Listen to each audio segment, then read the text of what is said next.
Welcome to a new edition of DIY World Improvement. I'm your host, Catherine Carlozzi. As more and more of the world becomes accessible to tourism, people have become increasingly interested in conscientious travel. Voluntourism, sustainable travel, ecotourism, the whole responsible tourism movement is part of this. The idea is to minimize the impact of travel and, if possible, leave your destination a better place than you found it. Rebecca Rothney, a well-traveled former school teacher from Raleigh, North Carolina, and her husband Scott were responsible tourists before it became a movement. In 2009, with a little help from her friends, Rebecca used her own travel experiences to found PfaP for a Purpose, a nonprofit organization that has made it easy and convenient for travelers to enrich their trips by delivering much-needed supplies to developing nations around the world. Rebecca will tell you that it's not charity. It's simply good manners. After all, you wouldn't spend a few days at a friend's home without taking a gift for your hosts, generally something you know in advance they'll use and enjoy. I love to travel and learned about PfaP for a Purpose as a subscriber to LuxuryLink.com, one of the organization's partners.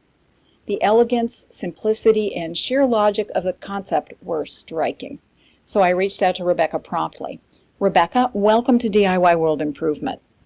Thanks, Catherine. It's a pleasure and a privilege to be talking with you and your listeners today. Talk about how your years of travel in Africa led you to create PfaP for a Purpose. The genesis of the idea came on our second trip to Africa, when my husband and I stayed at wilderness safari lodges. We learned from them in advance, I can't remember if it was a brochure or in an email, that we'd have the opportunity to visit a school while we were there. As former teachers, this had a great appeal to us, so we used all of our checked luggage allowance to bring over school supplies. And after delivering them to the school in Botswana, it was really obvious how great the need was. So over the course of several more trips, working with Wilderness Safaris, who were wonderfully supportive, we continued to take supplies for orphanages and schools at our destinations. Then finally, on a trip to Kenya, and that was in 2008, the idea for PfaP for a Purpose really crystallized for me. We were staying at Lewa, which is a wildlife or rhino conservancy, and their website listed a clinic. So I emailed the clinic in advance and said, what would you like if you could have whatever you wanted? And their actual email back to me was a stethoscope and a blood pressure cuff, if possible. Well, I was pretty shocked by the lack of such basic equipment for a clinic, and with the help of friends at Duke Hospital, my friend Jan Karn, who's also on our board, and a nurse there, and Duke is near our home in Raleigh, we were able to provide 2 stethoscopes, a blood pressure cuff, and lots of other needed medical items that they had requested from our doctor. I asked our travel agent why other travelers didn't use their luggage allowance this way, and his simple answer to me was, because nobody thinks about it. So that was my aha moment. I thought, well, I'll give him a way to think about it. A year later, I was still mulling over the details when I opened my issue of Condé Nast Traveler, and there was a contest asking readers to send in their ideas for ways that individual travelers could make a difference. I'm like, perfect. The prize was to have an article written about your idea in the magazine. Well, it turned out I'd been a little tardy looking at my magazine, and went to the computer, got up the link, and of course I was 2 days too late to submit my idea for the contest. Timing. That was the final push I needed. So within 3 months, I'd gathered together several talented and generous friends who knew I would need major assistance to bring my idea to life. They stepped up and spent hours designing, coding, researching, everything that was necessary to put PfaP for a Purpose onto the World Wide Web. Now, I know your motto is small space, little effort, big impact. You've said that a traveler shouldn't have to spend more than 10 minutes on your website to get this all figured out. Talk about how it works from the traveler's side. Actually, Catherine, we hope they don't even spend more than 4 minutes on the website. It's really 5 fast and easy steps, which are prominently shown on the right-hand side of our homepage. You select a destination, you find a lodging and the project it supports, you choose the supplies that you wish to bring from the specific items requested on the page for that project, you drop off the supplies at the lodging, and they'll be delivered to the project for you. It's that easy. What kinds of tourism businesses are involved, and how do you get them to partner with you? Well, we have hotels, backpacking lodges, safari camps, bed and breakfasts, small cruise ship in the Galapagos and Peru, and tour companies. So we use travel agents and travel companies for outreach to their suppliers. We search the internet looking for places that meet our criteria. We reach out to award winners in the areas of poverty alleviation, education, health, etc., from prestigious, I'm tripping over my tongue, publications such as Travel and Leisure, Condé Nast Traveler, and British Virgin Holidays, to name a couple of them. Then partners, such as our partner Luxury Link, also provide outreach and connect us with new places across the globe. I'm now very delighted to say that many lodgings are finding us on their own and submitting their properties, tour companies, and projects directly to our website, which is free and easy. Give us a sense of the countries you're involved in and how many accommodation partners you have at this point. Well, currently, Catherine, we have 44 countries and over 265 lodgings and tour companies where you can pack for a purpose. They're located in Asia, Africa, South and Central America. In North America, they're located in Mexico and the Caribbean. We have Fiji and the Pacific, although we have nothing in Australia yet. We have one lodging in Europe, which is the Ritz-Carlton in Istanbul, Turkey. Of the local projects, what is the range of the types of projects? What kinds of supplies are participating travelers delivering? Give us a sense again of sort of the gamut. Absolutely. The projects on our website include everything from schools, orphanage, community homes for the elderly and handicapped, clinics, hospitals, community libraries, SPCAs, and anti-poaching projects. The supplies PfaP travelers have brought so far include basic school supplies, plus solar calculators, children's books, and many other school items specifically requested for each individual project. Travelers have brought medical supplies ranging from simple medicines like aspirin to equipment such as stethoscopes and blood pressure cuffs. Any medicine, over-the-counter or even a vitamin that can be brought at the request of the clinic or school needs to have an expiration date of at least 8 months after it arrives. That's very important. Mm-hmm. Sanitary napkins are a huge need for schools, orphanages, and clinics. They're also lightweight and really easily packed. Anti-poaching projects, for example, have requested canteens, binoculars, socks, software for keeping track of game. But each project has a very specific needs list provided by the in-country staff working on that project. So the most important thing to know is that bringing anything other than what is requested by a specific project really can end up being a burden rather than the benefit that you intend. Mm-hmm.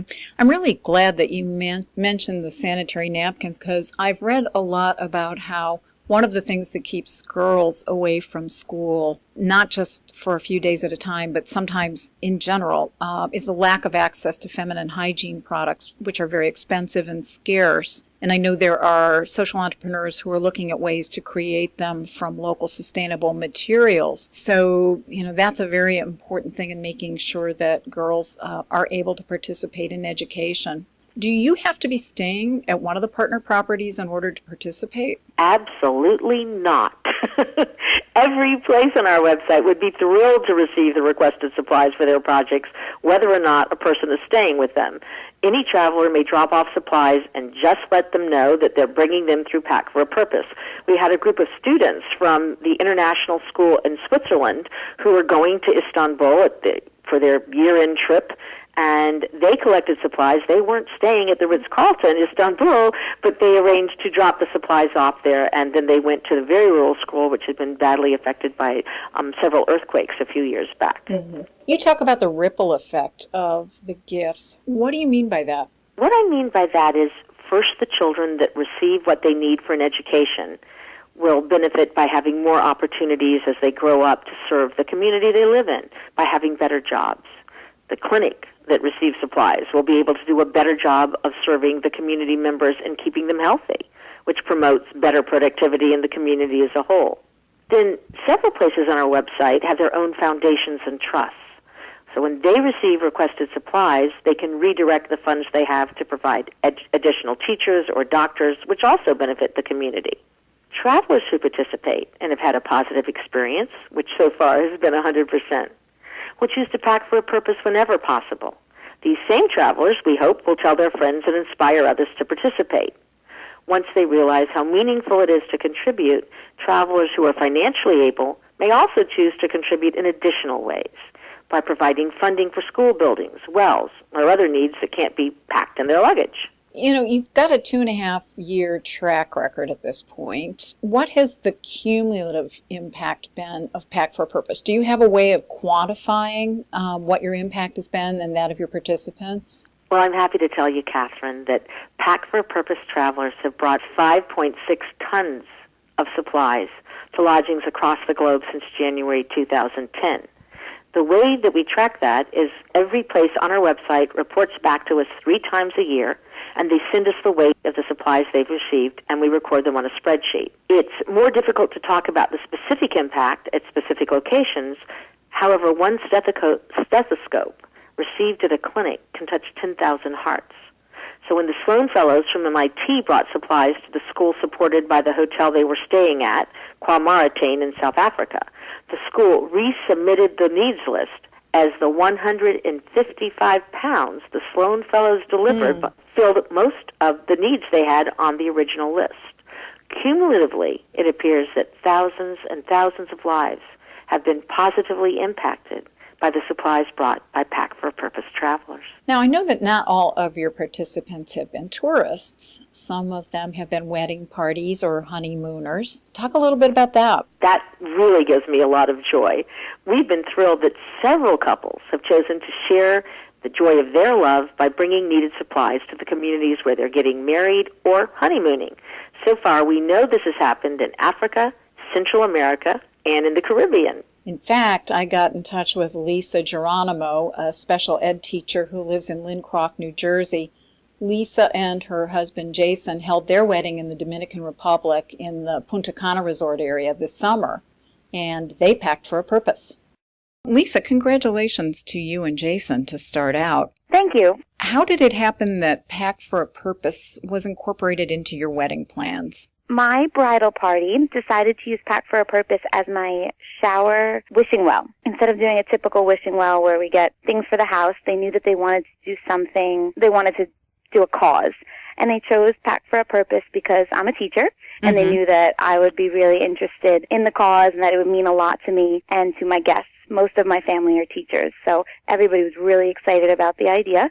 It was a total surprise to me, and I was very excited when I saw it at the shower. Your donation went to one of the 2 local projects that's sponsored by the Punta Cana Hotel, which is the local accommodation partner of Pack for a Purpose. And the project you donated to collects supplies for the only public high school in the area. It offers basic high school courses, but it also offers technical training that helps students get jobs in the local hotels and resorts. How much was your wedding party able to donate, and what kinds of supplies? Monetary-wise, I'm not sure how much it was all worth. We had at least 10 backpacks filled with supplies, and with my wedding shower invitation went a list of things that they needed. Because it's a high school, they needed compasses and calculators and paper clips, so we had a lot of that. We also had a lot of pencils and paper and notebooks and binders. There was so much stuff. We actually shipped some and traveled with some just to even out the weight a little bit with our suitcases, because even though it's Packed for a Purpose, it was much easier to ship some of the stuff down there and just get it when we arrive. And it sounds like you might have raised more than your weight limit actually allowed. Oh, definitely. Definitely. My family was very generous, and people were excited, and especially the people that don't get to buy school supplies anymore. I know it was fun for them. Is this something that you would recommend to friends who are doing a destination wedding or even general travel?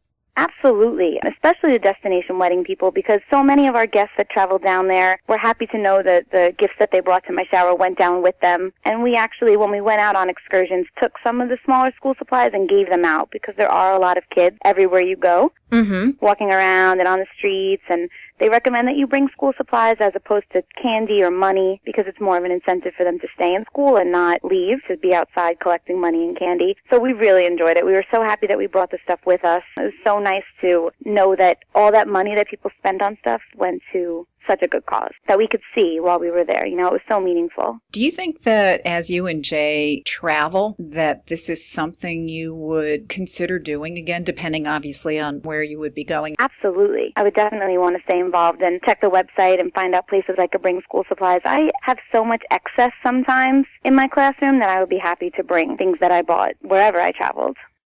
I bet you love stories like that. Do the traveler participants ever visit the beneficiaries of their gifts? What kinds of feedback do you get from them? I would say that so far, everybody who's participated has had a really wonderful experience. It's all been very positive. They tell me how greatly it enriched their lives or their vacations. It enriched the travel or experience of their children if they were traveling with their family, and simply gave them joy to know they were helping others. It's been very gratifying to have them express how simple and easy it is to pack for a purpose, and several of them have written blogs, which you can find on our website, about their experience. What's the most interesting story you've heard from a returning participant? That's like asking me to choose my favorite child. Fortunately, there are a lot of interesting stories, but one that happened very recently, so it's fresh in my mind, is that a family won this trip to Costa Rica, a week trip, all expenses paid, and they happened to have 2 children, and the daughter's school had, as part of their motto, the phrase world changer. So Brianna, their daughter, got very excited when she realized they could pack for a purpose, involved her entire class in collecting supplies, and her mother's employer donated new children's sneakers through a company he owns called Who Got Game. So when the family arrived at the school, they went to Costa Rica. The hotel took them to the school because it was open, and this gave the kids a chance to interact with the local children. But one child was absent from the classroom, and the teacher explained that he was missing because he had no shoes. Well, the entire class was really thrilled because with this donation, their classmate could now attend school again. That must have been quite a thing for the children in the family to realize that something as simple as shoes can keep you away from school. I think it was totally mind-altering for them. It gave them a very different perspective of the world they live in than the perspective they had from living in Miami. And you told me at one point that it isn't always possible to go to whatever the project is, whether it's a clinic or a school or whatever. In this case, clearly the family could, but it is an option sometimes? Absolutely. I mean, it depends on what time of year you go. If the school is having testing that day, if the orphanage is not having guests anymore because they've already had 3 sets of guests come to the orphanage in the last 15 days. So sometimes you can know absolutely ahead of time that that's a possibility, and the best way to find that out is to work with the lodging you're staying at and communicate your desires ahead of time, and then you won't be disappointed because you'll know what's possible. You mentioned earlier how you got your friends to help you and how they realized you'd need their help, and I know that at this point, as a young organization, you are an all-volunteer organization. Your husband's involved. You mentioned several of your friends. I know that to get things going, you incentivized your friends to provide the legal, the accounting, the web design, other services by plying them with your world-famous chocolate chip cookies. But you can't run a nonprofit on chocolate chip cookies alone, right? So how are you raising money? How are you raising awareness? Well, that's totally correct, Catherine, and that's what my board told me, Rebecca. You can't do this just on cookies forever. No, or it's a lot of bake sales. Exactly. So about 11 months ago, we actually put up a donate button on our website, and we're always delighted when individuals choose to support the work we're doing by making a donation. We are a 501c3 nonprofit, so if the person making the contribution is a U.S. resident, then the contribution is fully tax deductible. Our amazing partner LuxuryLink has done the first in a series of auctions for a purpose on their website, www.luxurylink.com, and a percentage of the proceeds of the auction was donated to us to support our work. We also plan to write grants in the future, and we're still relatively young organizations, so if there are any grant writers out there that like cookies and are listening who would like to volunteer their services, I hope that they will contact me. As to how we raise awareness, we've been very fortunate to have wonderful people in the media, such as you, Catherine, contact us and offer to spread the word. We've had coverage in the UK, Italy, Canada, Australia, and South Africa, as well as in the U.S. This past July, we were featured on CBS This Morning. Several of the lodgings on our website also use their PR firms and agencies to promote Pack for a Purpose. Facebook, Twitter, Pinterest, those are all additional ways we reach out to spread the word. So all of your listeners can like us on Facebook and follow us on Twitter and pin us on their board from Pinterest. Bloggers have also been a great source of help and reaching out to their followers. Given that you are so young and there are a lot of things ahead for you, what do you want to see for the organization? What are your aspirations, and how do you see this rolling out over the long term? Well, really, they're very simple. I want every lodging and every tour company on planet Earth that's involved in supporting community projects listed on our website. I like a stretch goal. That way, no matter where you're traveling, you'll be able to pack for a purpose. By keeping their needs list current, we will provide travelers who wish to express gratitude for the hospitality they receive in an easy way, bring meaningful gifts to the communities where they're staying. I hope that Pack for a Purpose, as we call it PfaP, will become a household word for travelers and an integral part of their travel planning. I hope that before travelers take a trip, they'll go to our website, www.packforapurpose.org, to see what places around the world are actively involved in giving back to the communities and perhaps choose to stay at places that are doing just that. You talk about how Pack for a Purpose can change the lives of your participants. Rebecca, how has it changed your life? Joy is the first word that comes to my mind. And while joy has always been something I've had in my life, it has increased exponentially since I founded Pack for a Purpose. There's the joy of working with an amazingly talented and generous team of volunteers. And of course, there's the ongoing joy of knowing I can spend my time every day providing caring people with the information they need to express their gratitude in a meaningful way to the communities they visit across the globe. I don't think it gets much better than that. The greatest change for me is that I now spend approximately 45 hours a week in front of a computer compared to 2 hours a week before I started Pack for a Purpose. There's no love lost between me and computers. However, as the only retiree among all of our team, I have the time to spend doing what needs to be done. With that said, it has taken me much instruction from my webmaster, Justin, and my husband, Scott, to keep me on track. And at this point, I have acquired the skills of an average third grader, I'm proud to say, which is a huge leap forward from where I started.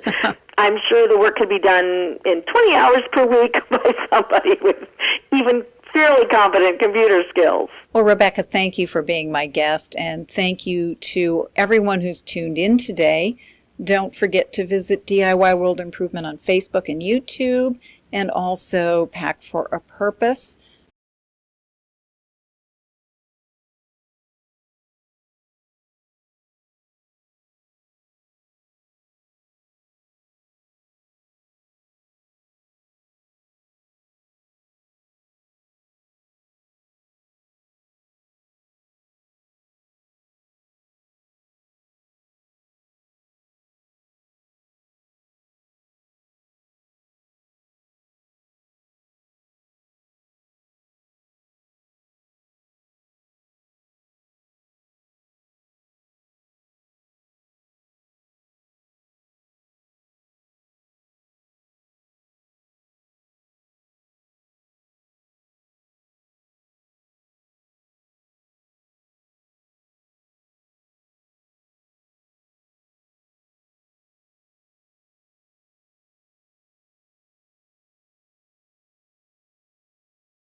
Welcome to a new edition of DIY World Improvement. I'm your host, Catherine Carlozzi.